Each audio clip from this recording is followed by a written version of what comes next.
महाभारत काल में घटोत्कच और नागकन्या मौरवी के घर एक दिव्य बालक ने जन्म लिया, जिसका नाम बर्बरीक रखा गया है। माता ने उसे स्नेह से आशीर्वाद दिया और कहा कि बेटा, तू सदैव धर्म के मार्ग पर चलना, हमेशा याद रखना। बालक बर्बरीक बचपन से ही तेजस्वी और पराक्रमी था और उसे शस्त्र विद्या का गहरा अभ्यास था, जो उसकी महानता का प्रमाण बना। किशोरावस्था में उसने धनुर्विद्या में ऐसी निपुणता प्राप्त की कि कोई लक्ष्य उससे चूकता नहीं था और वो हमेशा विजयी हुआ। बर्बरीक ने भगवान शिव की उपासना करने का संकल्प लिया और कठोर तपस्या आरंभ की, जिससे पूरा वातावरण भक्तिमय हो गया। दिन रात तपस्या करते हुए उसका शरीर थक गया, पर उसकी भक्ति कभी नहीं डगमगाई। उसकी लगन और विश्वास अडिग रहे है। अंततः भगवान शिव प्रसन्न हुए और स्वयं बर्बरीक के सामने प्रकट हो गए। शिवजी ने उसे दिव्य धनुष और अद्भुत शक्तियों का वरदान दिया। इससे उसे रणभूमि में अजेय बनने का आशीर्वाद मिला। बर्बरीक को 3 अमोघ बाण प्राप्त हुए।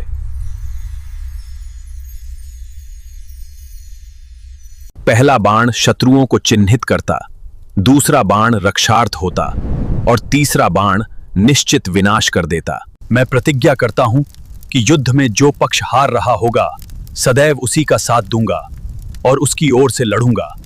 कठोर तपस्या के बाद बर्बरीक के भीतर दिव्य शक्ति जाग उठी और उसका मन धर्म के लिए दृढ़ हो गया।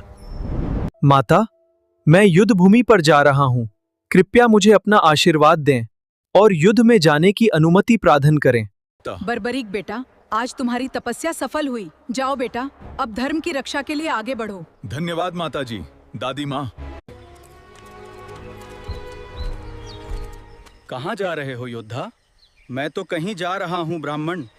तुम्हारा युद्ध में शामिल होने का सच्चा कारण क्या है? मेरी प्रतिज्ञा यही है कि युद्ध में जो पक्ष कमजोर पड़ेगा, मैं उसका साथ दूंगा। श्री कृष्ण ने उसकी शक्ति की परीक्षा लेने हेतु पीपल के वृक्ष के पत्तों की ओर संकेत किया। बर्बरीक ने बाण चलाया और वह बाण सारे पत्तों को भेद कर लौट आया। तभी ब्राह्मण ने अपना वास्तविक रूप प्रकट किया और बर्बरीक समझ गया कि यह स्वयं श्री कृष्ण हैं। यदि तुम सच्चे दानी हो तो मुझे अपना शीश दान में दो। बर्बरीक इतने शक्तिशाली थे कि 3 तीरों से जंग खत्म कर देते। लेकिन कृष्णा ने उनसे शीश मांग लिया ताकि धर्म की विजय निश्चित हो। बर्बरीक ने हंसते हुए सर काट दिया, बस पूरी जंग देखने की शर्त पर। हे वीर, तुम इस महायुद्ध के साक्षी बनोगे और संपूर्ण महाभारत की जंग देखोगे।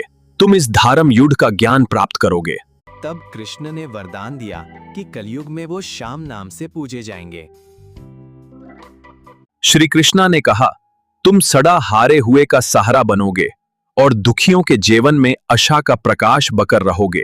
राजस्थान की पावन भूमि में सीकर जिले के खाटू गांव का नाम भक्तों के हृदय में विशेष स्थान रखता है। यह गांव शांत था, पर इस भूमि के भीतर एक दिव्य रहस्य छिपा हुआ था, जो समय के साथ धीरे धीरे खुलता गया। एक दिन खेत जोतते समय किसान का हल अचानक किसी कठोर वस्तु से टकरा गया। तभी भूमि से अद्भुत प्रकाश निकलने लगा और सभी लोग आश्चर्य से भर उठे। गांव वाले एकत्र हुए और श्रद्धा से मिट्टी हटाने लगे, मानो कोई चमत्कार होने वाला हो। उसी समय एक संत वहां आए और ध्यान करके बोले, यह वीर बर्बरीक का पवित्र शीश है। फिर उन्होंने कहा, मैं वही बर्बरीक हूं जो महाभारत काल में महान वीर कहलाता था। धर्म की रक्षा हेतु मैंने अपना शीश दान किया था और उसी बलिदान से मेरा नाम अमर हो गया। भक्तों ने उसी स्थान पर भव्य मंदिर बनवाया और खाटू श्याम जी की स्थापना की। खाटू श्याम जी की जय हो। आज खाटू श्याम जी को हारे का सहारा कहा जाता है, क्योंकि वे हर दुखी भक्त को संबल प्रदान करते हैं। श्याम बाबा ने कहा, मैं हारे हुए का सहारा बनूंगा। इतना कहकर वे अंतर्धान हो गए और भागत की आंखें श्रद्धा से भर आई। खाटू श्याम जी का मंदिर आज भी लाखों भक्तों की आस्था का केंद्र है।